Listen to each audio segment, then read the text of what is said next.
ഈശോ മിശിഹായിക്ക് സ്തുതിയായിരിക്കട്ടെ.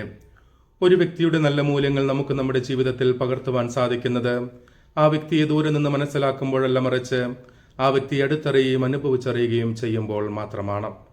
യേശുവിൽ പ്രിയ സഹോദരരെ, ഇന്നത്തെ സുവിശേഷത്തിൽ യേശുനാഥൻ എൻ്റെ നാമത്തെ പ്രതി നിങ്ങൾ സിനഗോഗിൽ നിന്ന് പുറത്താക്കപ്പെടുകയും നിങ്ങളെ കൊല്ലുന്ന ഏവനും ദൈവത്തിന് ബലി നൽകുന്നു എന്ന് പറയുന്ന കാലം വരികയും ചെയ്യുന്നു. കാരണം അവർ പിതാവിനെയോ എന്നെയോ അറിയുന്നില്ല എന്ന് പറയുന്നതിലൂടെ ദൈവം സ്നേഹമാണെന്നറിയുമ്പോൾ മാത്രമാണ് മറ്റുള്ളവരോട് സ്നേഹത്തോടെ പ്രവർത്തിക്കുവാനും മറ്റുള്ളവർക്ക് നന്മകൾ ചെയ്യുവാനും നമുക്ക് സാധിക്കുന്നത് എന്ന് ഇന്നത്തെ സുവിശേഷത്തിലൂടെ യേശുനാഥൻ വെളിപ്പെടുത്തുന്നു.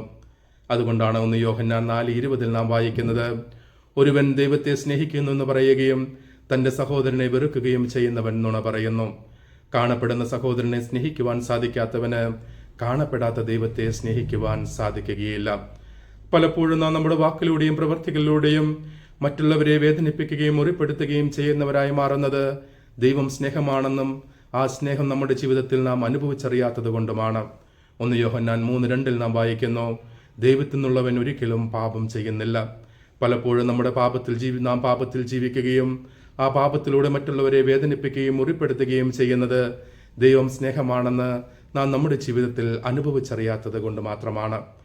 ദേവാലയത്തിൽ പോയിട്ടും ദൈവിക കാര്യങ്ങളിൽ പങ്കെടുത്തിട്ടും ഒരുപാട് പ്രാർത്ഥിച്ചിട്ടും നമുക്ക് നമ്മുടെ സഹോദരരെ ആത്മാർത്ഥമായി സ്നേഹിക്കുവാൻ, അവരെ പരിഗണിക്കുവാൻ, അവരെ ആശ്വസിപ്പിക്കുവാൻ സാധിക്കുന്നില്ലെങ്കിൽ തീർച്ചയായും ആ ദൈവം സ്നേഹമാണെന്നൊരു ബോധ്യം നമ്മുടെ ജീവിതത്തിൽ ഇല്ലാത്തത് കൊണ്ടാണ്. എഫേഷ്യൻസ് 5:1 പൗലോസ് ശ്ലീഹ പറയുന്നു, ക്രിസ്തു നിങ്ങളെ സ്നേഹിച്ചതുപോലെ നിങ്ങളും പരസ്പരം സ്നേഹിക്കുവിൻ. ആയതിനാൽ പ്രിയ സഹോദരരെ, ഇന്നത്തെ സുവിശേഷത്തിന്റെ വെളിച്ചത്തിൽ നാം നമ്മോട് തന്നെ ചോദിക്കേണ്ടത്, ദൈവത്തെ അനുഭവിച്ചറിയുന്നവരാണോ നാം? ദൈവത്തെ അനുഭവിച്ചറിഞ്ഞിട്ടും എന്തുകൊണ്ടാണ് നാം മറ്റുള്ളവരെ വേദനിപ്പിക്കുന്നവരും മുറിപ്പെടുത്തുന്നവരുമായി മാറുന്നത്? മറ്റുള്ളവരെ നാം വേദനിപ്പിക്കുകയും മുറിപ്പെടുത്തുകയും ചെയ്യുന്നില്ലെങ്കിൽ ദൈവസ്നേഹം നമ്മിലില്ല എന്ന ബോധ്യത്തോടുകൂടെ, ദൈവം സ്നേഹമാണെന്നൊരു ബോധ്യം നമ്മിലില്ല എന്ന ബോധ്യം ഇന്നത്തെ സുവിശേഷം നമുക്ക് നൽകുമ്പോൾ ആ ബോധ്യത്തിൽ ഉറച്ചു നിന്നുകൊണ്ട് ആത്മാർത്ഥം ഒരു ദൈവസ്നേഹത്തിന് വേണ്ടി, ദൈവാനുഭവത്തിന് വേണ്ടി പരിശ്രമിക്കുകയും അങ്ങനെ ആ ദൈവത്തിന്റെ സ്നേഹം മറ്റുള്ളവരിലേക്ക് പകർന്നു കൊടുക്കുകയും ചെയ്യുവാൻ നമുക്ക് ആത്മാർത്ഥമായി പരിശ്രമിക്കാം. യോഹന്നാന്റെ സുവിശേഷം 13:35 യേശുനാഥൻ പറയുന്നു, ഞാൻ നിങ്ങളെ സ്നേഹിച്ചതുപോലെ നിങ്ങളും പരസ്പരം സ്നേഹിക്കുവിൻ.